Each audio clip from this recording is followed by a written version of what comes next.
दुआ अंदर की तरफ आई। सुनीता जी और आरसी दोनों ही आपस में बातें कर रही थी। आरसी की नजर दुआ पर गई जो अंदर आ रही थी। आरसी दुआ को देखकर बड़ी सी स्माइल के साथ बोली, दुआ बेटा तुम तो बहुत खूबसूरत हो। अरसी दुआ को ऊपर से नीचे तक बहुत ध्यान से देखने लगी।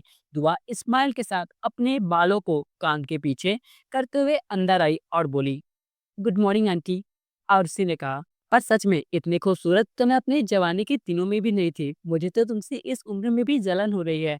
दुआ हल्के से हंसते हुए बोली, आप भी ना आंटी, आप बहुत फनी हैं। अरसी ने मुंह बनाते हुए कहा, अरे मैं सच कह रही हूँ, कोई मजाक नहीं कर रही। यू नो व्हाट, मैंने तो तुम्हारी मॉम से भी कहा है कि अगर मेरा कोई दूसरा बड़ा बेटा होता तो मैं पक्का तुम्हें अपने घर की बहू बना लेती। मुझे तुम बहुत अरसे की ये बात सुनकर अचानक दुआ की चेहरे से स्माइल गायब हो गई। उसके चेहरे पर सख्त एक्सप्रेशंस आ गए।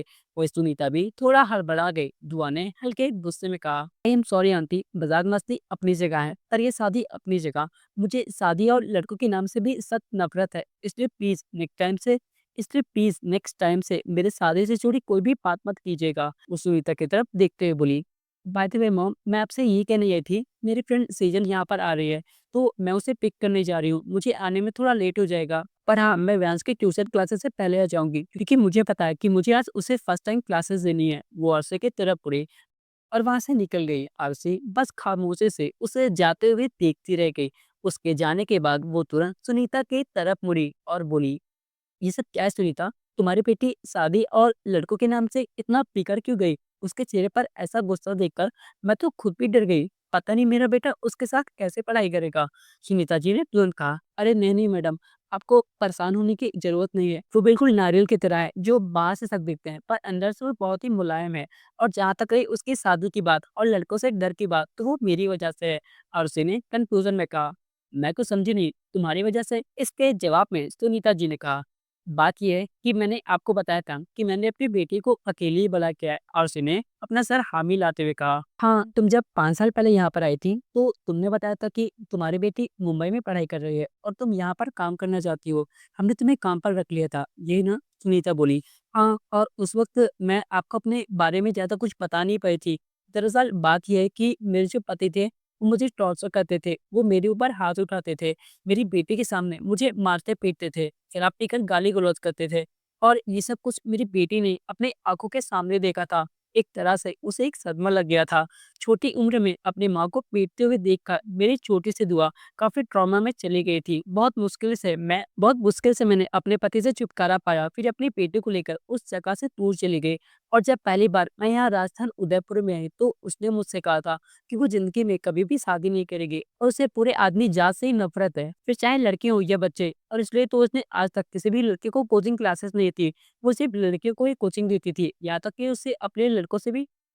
कि उसने अपने लड़कों में दोस्त भी नहीं बनाए। और तो और वो मजबूरी में यूनिवर्सिटी गई। अगर उसका बस चलता तो वो ऐसे कॉलेज जाती जहाँ सिर्फ लड़कियां होती हैं। उसे इस कदर लड़कों से नफरत है, और वो भी सिर्फ इसलिए क्योंकि मेरा पति राक्षस था। अब आरसी बिल्कुल शौक हो गई तो वहीं सुनीता की आंखों में आंसू निकलने लगे। अपने उस भयंकर अतीत को याद करके आरसी ने तुरंत उसके आंसू को साफ करते हुए कहा, चिंता, मुझे माफ कर दो। मुझे नहीं पता था कि तुम्हारे साथ ये सब कुछ हुआ है। सच में अगर मुझे जरा भी आइडिया होता तो मैं कभी तुमसे ये सब पूछती भी नहीं। और जाहिर सी बात है, जब किसी बच्चे ने बचपन से ही लेकर जवानी तक अपनी माँ को मार खाते देखा है तो वो जाहिर तौर पर आदमियों से नफरत करेगी। मैं उसके फैसले में तुम्हारे साथ हूँ, पर देखो तुम खुद जानती हो कि हर आदमी ऐसा नहीं होता। मेरे हरीजों को देख लो, हमारी लव मैरिज भी नहीं हुई थी। इनफैक्ट हमने तो शादी से पहले एक दूसरे को देखा तक नहीं था, लेकिन फिर भी वो मुझसे कितना प्यार करते हैं, मेरी हर बात मानते हैं। तो तुम मुझे समझाओ कि हर लड़का एक जैसा नहीं होता। वरना बताओ, आगे चलकर जब तुम उसके किसी से शादी करोगी तो तुम कैसे सब कुछ मैनेज करोगे? अगर दुआ का रवैया ऐसा ही रहा तो क्या तुम सारी जिंदगी अपनी जवान बेटी को घर में रखोगी? वैसे भी वो 23 साल की हो गई है, शादी के लगभग 1-2 साल और बचे हैं, और तुम तब तक वेट करोगी। जैसे ही वो 25-26 साल की हो जाएगी तुम शादी कर दोगी। तो तुम्हें नहीं लगता कि तुम्हें अभी उसे समझाना चाहिए?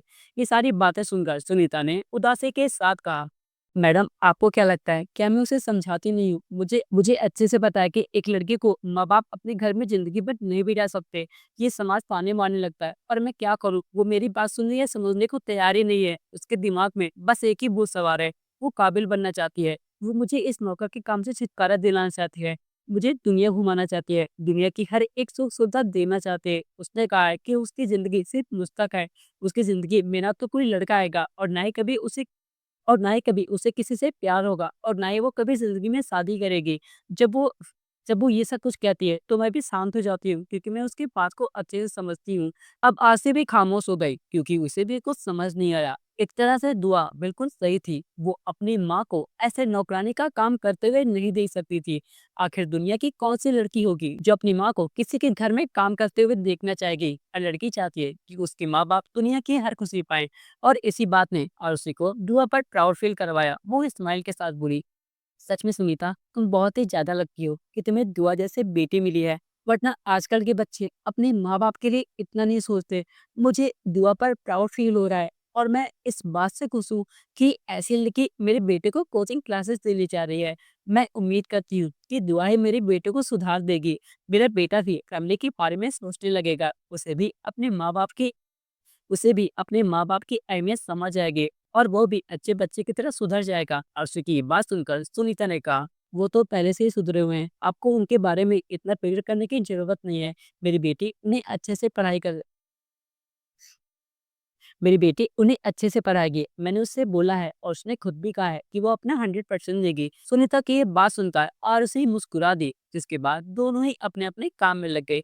इधर दुआ एयरपोर्ट के बाहर आकर रुकी, टैक्सी से बाहर निकली और सेजल अपना लगेज लेकर बाहर निकली। उसने दुआ को टाइटली हक दिया और एक्साइटमेंट के साथ बोली, ओ माय गॉड, जब से तुमने मुझे वो न्यूज़ दी है कि तुम एमएनसी कंपनी के मालिक से मिल चुके हो और तो उस कंपनी में अप्लाई भी करोगी, तब से मुझे नींद ही नहीं आई। और देखो मैं यहाँ राजस्थान भागते हुए चली आई। बुआ ने उसे खुद से दूर करते हुए कहा, अरे तुम कुछ ज्यादा ही एक्साइटेड हो रही हो, अभी मुझे वहाँ सिलेक्शन नहीं मिला। मैंने सिर्फ इंटर्नशिप के लिए फॉर्म डाला है, मैं नॉर्मल कैंडिडेट की तरह ही हूँ, तो तुम्हें इतना एक्साइटेड होने की जरूरत नहीं है। फिलहाल के लिए तुमने अपनी फैमिली को कैसे मनाया यहाँ आने के लिए? क्योंकि जहाँ तक मुझे पता है अंकल आंटी तो तुम्हें कभी यहाँ आने नहीं देते। सेजल ने एक्टिंग करते हुए कहा, तुम्हें पता है ना कि बचपन से ही मुझे एक्टिंग की आदत है, तो बस मैंने रोने-धोने की एक्टिंग की और देखो फाइनली मैं यहाँ हूँ। और अब तो मुझे राजस्थान घुमाओगी ना? मैंने सुना है यहाँ पर बहुत सारे फोर्ट्स हैं और कई हिस्टोरिकल प्लेसेस भी हैं। दुआ ने मुँह बनाकर कहा। तुम तो ऐसे कह रही हो जैसे कि मैं पहले ही राजस्थान घूम चुकी हूँ। तुम्हें पता है ना कि मैं 5 साल बाद यहाँ पर आई हूँ, इसलिए मुझे भी यहाँ के बारे में ज़्यादा नहीं पता। पर तुम फ़िक्र मत करो, मैं तुम्हारे लिए गाइड ऑर्गनाइज़ करा दूँगी, सेजल ने कहा। पर ये बताओ मैं रहूँगी कहाँ? प्लीज़ ये मत कहना कि मैं होटल में रहूँगी, क्योंकि मुझे तुम्हारे साथ रहना है।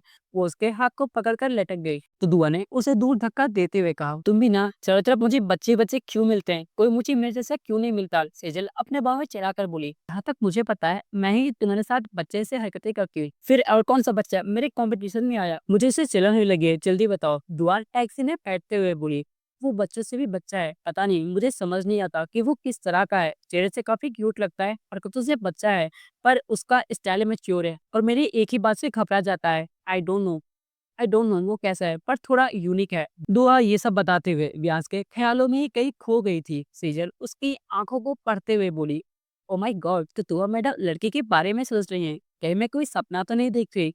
क्या ये वही दुआ मैडम है जो मुंबई में लड़कों से एलर्जी रखती थी, लड़कों की तरफ देखती तक नहीं थी और अब दुआ मैडम लड़कों के ख्यालों में खो गई है? क्या बात है, इतना बड़ा चेंज? उसकी ये बात सुनकर दुआ अपने होश में आई और खींच कर बोली, मैं किसी के ख्यालों में नहीं हूँ और बाय द वे वो हमारे आगे का नहीं है, वो बच्चा है। He is teenage boy, he is just 17 years old. So अपना दिमाग मत चलाओ तुम। ओह गॉड, मुझे लगा कि वो हमारे आगे का है जो तुम्हारे ख्यालों में आया है। वो सच में तो अभी बच्चा ही है। वैसे तुम उसे मिली कैसे? दुआ ने गुस्से में जवाब दिया, तुम इतनी जल्दी भूल कैसे सकती हो? मैं तुझे बताया था ना कि मैं एमएनसी कंपनी के चेयरमैन के ग्रैंडसन को प्रोजेक्ट क्लासेस देने वाली हूँ, तो मैं उनके ग्रैंडसन के बारे में ही बात कर रही थी, जिसका नाम व्यास महेश्वरी है। सीजर को अचानक से याद आया और वो जल्दी से बोली, ओ माय गॉड, तो तुम उसके बारे में बात कर रही थी? फिर तो मुझे उस क्यूट बॉय से मिलना ही पड़ेगा। तो मुझे कब मिलवा रही हो तुम उससे? टैक्सी चल रही थी और दुआ ने जवाब में कहा, हम घर ही जा रहे हैं, मेरी माँ काम करती हैं और हमें वहाँ पर रहने के लिए कमरा दिया गया है। मेरे लिए तो एक लग्जरियस रूम भी दिया गया है, तो वहाँ अच्छे से मैनेज कर लोगी।